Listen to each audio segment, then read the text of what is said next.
Loretta Thurwar and Hamara Hurricane Stacker are at the center of the Chain Gang All-Stars, the stars of a popular controversial program where prisoners compete against one another to have their sentences pardoned.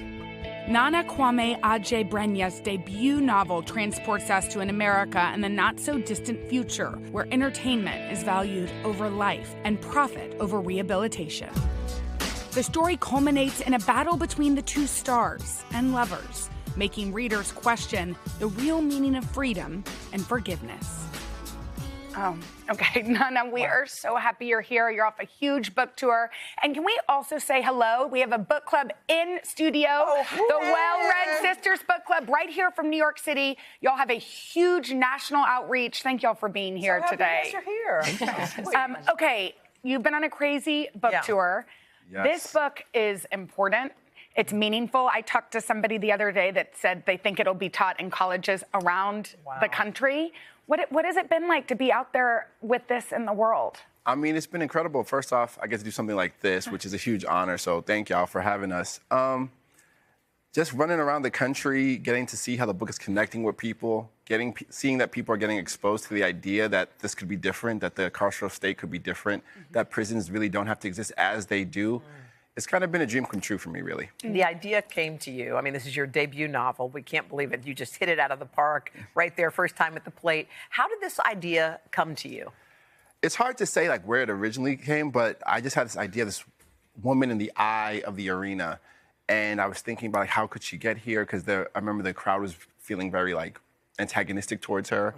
And after a while, I thought it would have to be someone who was convicted of a serious crime for so many people to be okay with her suffering. But I do think the actual seed for that, me being interested in the justice system, was my father, who was a criminal defense attorney, and just him being in my life.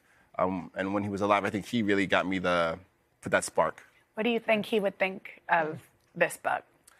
Well, you know, I do think he will like it. I said in the acknowledgments, I said I think you will like this one, not only because this is the closest I'll ever be to being a lawyer with all the footnotes and case law I cited. When I was younger, maybe 10, 11, 12, I remember him talking to me and telling me he was getting ready to defend someone who was actually convicted of a murder. And I remember feeling like, well, okay, well, I guess my dad's a villain. I guess he's a bad guy. And I don't know what I said to him, but I said something to like express like, why would you be doing that? And he said, I remember him telling me it's not that simple. And I really tried to drill in that nuance that is humans existing and how do we deal with people who do harm in a real way and how abolitionists are trying to reframe our total approach to those who do harm. And so I think because I tried my best in that regard, I think he'd be pretty into it. Also, I dedicated to him, so. So he'd love that. Wow. Like that part. Should we get a couple questions? Let's That could be please fun. do. Okay. Is Ari first? Ari, what's your question? Hi. Hi. I love the book. I want to say thank you for this amazing work. Thank you so much. So the question I have is, how do you balance the realistic humanity of the characters in such a fictional setting? It's a great question. For me, as a writer, when I'm in it, I think of the characters as people. I try my best to think of them as human, just as anybody else. And so when it helps me fill them with that nuance I was talking about, I try to think of them as anyone I know, which gets really difficult because my books, maybe you've noticed, have a lot of harshness. We've noticed.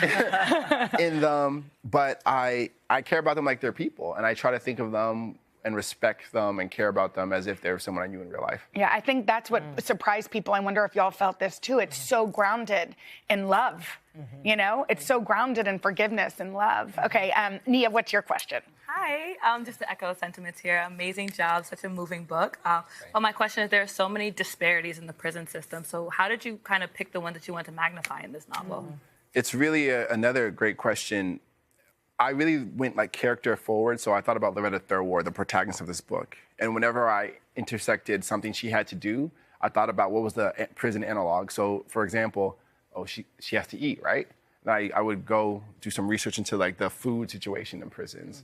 I'd go look into JSTOR, get some peer-reviewed articles about the reality of food in prisons, and unsurprisingly, it'd be something horrendous and terrible. So then I basically just keep going through the nature of like what her experience might have been. And then that's where I would like dip into the research. And then also, after a couple of years, the book took me a while. It took me about 7 years to do.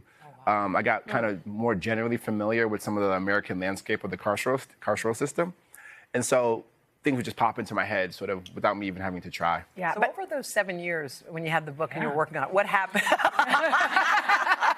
So did you put it down and pick it up? Yeah, that's a good point, because writers like to say that, and it's kind of a lie. Like, I wasn't working every day for the 7 years. I had a whole other book. My first story collection came out before that.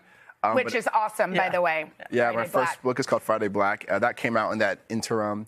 I was in grad school at that time. I was still trying to figure out myself as a writer. And as an adult, you know, my father was diagnosed with cancer. We had a 3-year battle with it. He passed just a little bit after the first book came out. We had a pandemic. A lot was going on. And I live in New York, and I remember just being like, well, I hope I'm going to write this book in the off chance society doesn't crumble completely. It's like sirens going on. I'm like, third war said. But you kept at it. Okay, Lavi, we have one more question. Okay, so I guess I just wanted to know, why not a happier ending where everyone is free? You know, like, what feelings did you want the readers to leave with at the end of the novel? It's a really important question. And for me, like, hope is really important. But sort of like forcing a hope without honesty feels like a lie.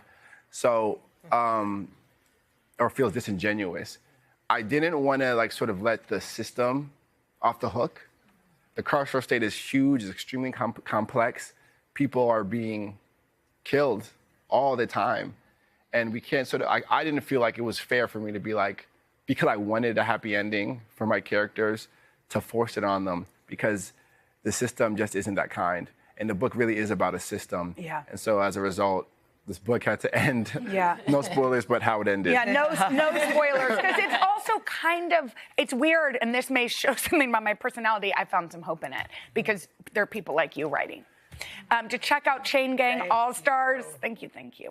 Go to today.com/readwithjenna, and thanks to Well Read Sisters Book Club. They host author talks and wellness check-ins, y'all, for more than 4,000 women globally. Amazing. Y'all inspire us so much. Keep up the good work.